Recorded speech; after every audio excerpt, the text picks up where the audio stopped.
Hello student, आज का topic है प्रेगनेंसी। ठीक है, प्रेगनेंसी के बारे में जानेंगे। आज की इस वीडियो में आप लोग जानोगे कि प्रेगनेंसी कितने दिनों की होती है, प्रेगनेंसी के दौरान कौन से मंथ में कौन से आर्गन का फॉर्मेशन होता है, ठीक है, इम्प्लांटेशन क्या होती है और उसमें प्लेसेंटा का क्या रोल होती है। ठीक है, तो स्टार्ट करते हैं प्रेगनेंसी।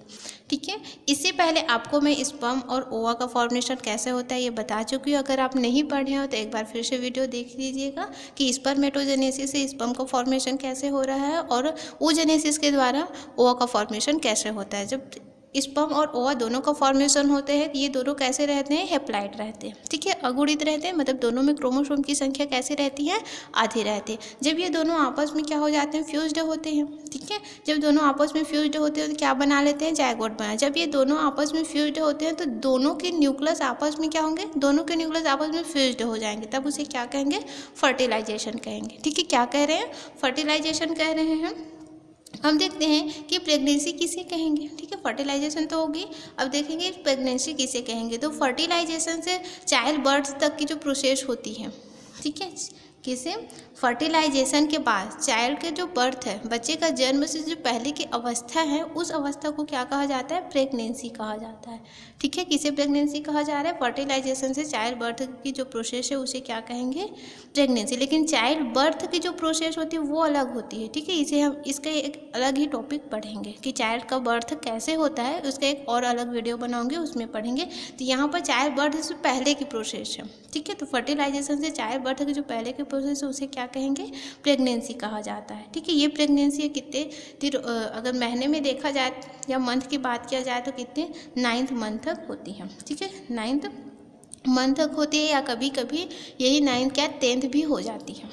ठीक है, किसी का 7th मंथ में ही क्या हो जाती है, बच्चे का या चाइल्ड का बर्थ हो जाते हैं।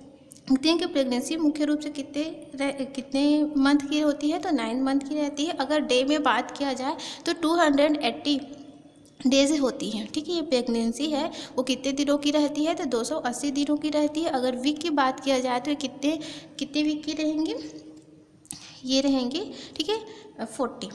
ठीक है, कितने 40 मतलब 40 सप्ताह की होती है।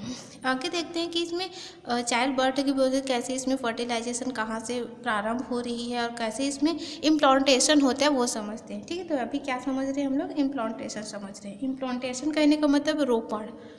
ठीक है, तो ये क्या है, ये यूटेरस वाली भाग है।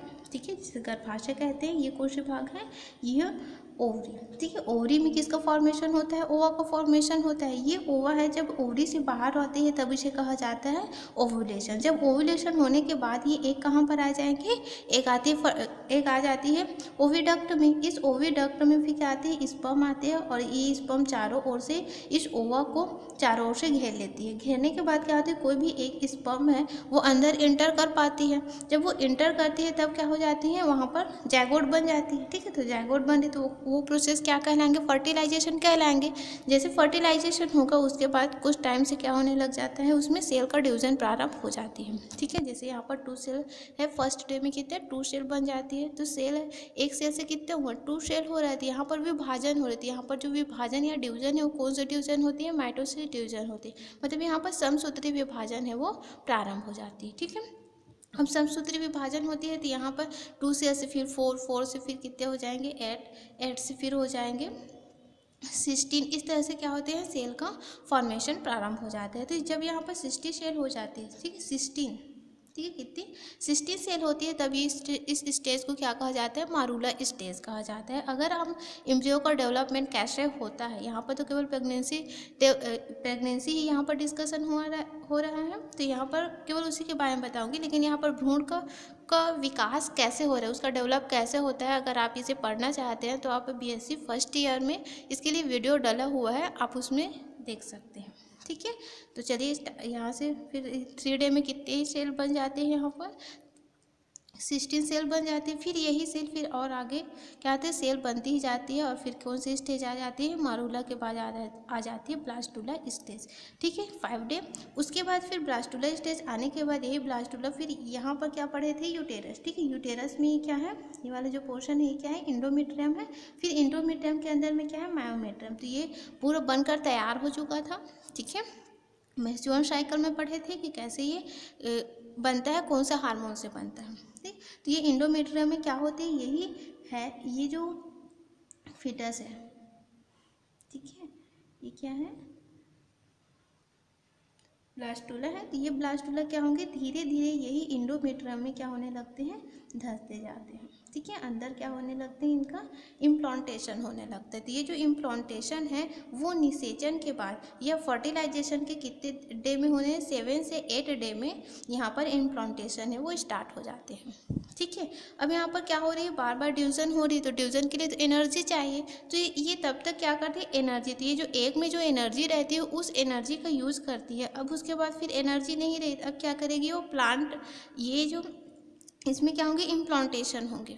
ठीक है, तो इम्प्लांटेशन होने के बाद ये क्या होंगे, पूरे मदर की जो बॉडी है उनसे अटैच हो जाएंगे। फिर मदर क्या करेगी, उसे फूड प्रोवाइड कराएंगे, है ना, फूड प्रोवाइड कराएंगे। तो इसलिए क्या होता है यहाँ पर इम्प्लांटेशन। तो इम्प्लांटेशन कब होता, कौन से डे में होती है, तो फर्टिलाइजेशन के बाद 7 से 8 डे में यहाँ पर क्या होने लगती है, इम्प्लांटेशन होती है। ठीक है, फिर आगे देखते हैं, इम्प्लांटेशन होने के बाद फिर क्या आने लगती है, इसमें प्लेसेंटा बनना स्टार्ट हो जाती है।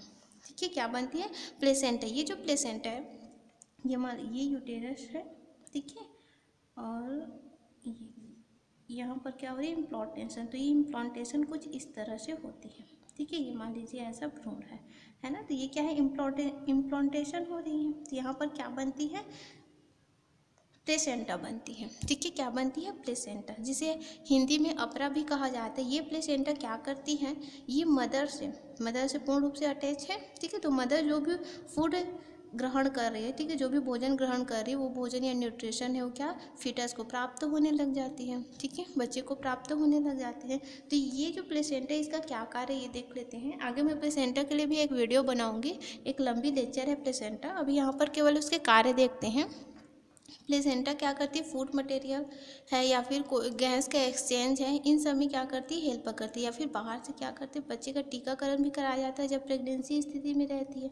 ठीक, तो टीकाकरण तो क्या मदर को लगती है ना, लेकिन वो सब कैसे, ठीक है, कहाँ तक पहुँचती है, तो इसी प्लेसेंटा के द्वारा वो फीटस तक पहुँच जाती है। ठीक है, यहाँ तक आ रही है समझ में। यहाँ पर क्या हो गया, इम्प्लांटेशन। तो ये जो 4 मंथ है, ठीक है, 4 मंथ में क्या होती है, प्लेसेंटा है पूर्ण रूप से डेवलप हो गई होती है। ठीक है, प्लेसेंटा है कब पूर्ण रूप से डेवलप हो गई रहती है, तो 4 मंथ में ये पूर्ण रूप से डेवलप हो गई रहती है। अब आगे देखते हैं कि यहाँ पर प्रेगनेंसी के दौरान कौन से मंथ में कौन से आर्गन का फॉर्मेशन हो रही है। ठीक है, आगे स्टार्ट करते हैं। 9th मंथ की क्या रहती है, प्रेगनेंसी रहती है। तो प्रेगनेंसी में फर्स्ट मंथ में क्या होता है, इसका हार्ट है या फिर उसका हृदय है वो पूर्ण रूप से यहाँ पर क्या हो जाते हैं, बन जाते हैं, वो धड़कने स्टार्ट हो जाती है। ठीक है, सेकेंड मंथ की बात किया जाती है, इसमें लिम्ब है वो बनने स्टार्ट होते हैं, लिम्ब। ठीक है, 4 लिम्ब हो या हाइंड लिम्ब हो, दोनों लिम्ब क्या होने लगते हैं, यहाँ पर बनने प्रारंभ। लिम्ब कहने के बाद उसके हाथ पैर है वो क्या होने लग जाते हैं, बनने लग जाते हैं। कब, सेकेंड मंथ में। ठीक है, थर्ड मंथ में क्या होती है, इसमें जितने भी आर्गन सिस्टम है, आर्गन सिस्टम मतलब बहुत सारे सिस्टम, जैसे कि सर्कुलेटरी सिस्टम हो गया, ठीक है, डाइजेस्टिव सिस्टम हो गया, और क्या हो गया, रेस्पिरेटरी सिस्टम, तो बहुत सारे सिस्टम है। तो बहुत सारे सिस्टम मिलकर बॉडी बनाते थे। यहाँ पर क्या होती है, थर्ड मंथ में इसमें जितने भी आर्गन सिस्टम है, ठीक है, अंग तंत्र है वो बनना यहाँ पर प्रारंभ हो जाता है। 5 मंथ में, 5 मंथ जब होती है बच्चे या फीटस है, कितने मंथ की हो जाती है, 5 मंथ की हो जाती है, तब यहाँ पर फर्स्ट मोमेंट देखने को मिलती है। ठीक है, ये बच्चे का कितना फर्स्ट मोमेंट यहाँ पर पता चलती है कब, 5 मंथ में। ठीक है, और साथ में इसमें हेयर भी बनना प्रारंभ हो जाती है। आगे ही इसमें 6 मंथ में देखते हैं, तो इसमें बॉडी में हेयर बनना प्रारंभ हो जाती है। ठीक है, आईलिड है, ये सब क्या होने लगते हैं, बनना प्रारंभ होते हैं। एक और है 7th मंथ। ठीक है, 7th मंथ में क्या हो जाती है, पूर्ण रूप से फीटस है वो के बन गई होती है। ठीक है, कितने में, 7 मंथ में पूर्ण रूप से फीटस है वो बर्थ होने के लिए तैयार हो चुका रहता है। ठीक है, इस टाइम अगर बर्थ हो जाता है तब भी वो बच्चे कैसे रहते हैं, जीवित रहते हैं।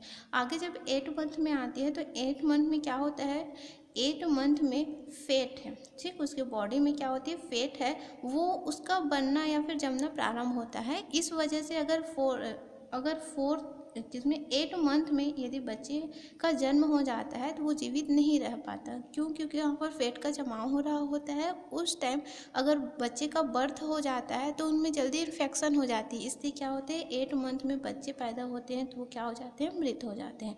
ठीक है, फिर आगे 9th मंथ में पूर्ण रूप से फैट का क्या हो गया रहता है, जमाव हो जाता रहता है। इसमें फुली डेवलपमेंट मतलब यहाँ पर क्या होती है, फीटस है या चाइल्ड है उसका पूर्ण रूप से डेवलप हो गया रहता है। अब वो क्या होते हैं, ये चाइल्ड है या ठीक है, ये चाइल्ड क्या रहते हैं, बर्थ के लिए तैयार हो जाता है। ठीक है, यहाँ तक आ रही है। तो ये क्या प्रेगनेंसी स्टेज है। आगे फिर पढ़ेंगे प्लेसेंटा के बारे में कि प्लेसेंटा अलग अलग एनिमल में कैसे कैसे प्लेसेंटा बनते हैं, उनका क्या कार्य है। ठीक है, और कौन से प्रकार का प्लेसेंटा होती है।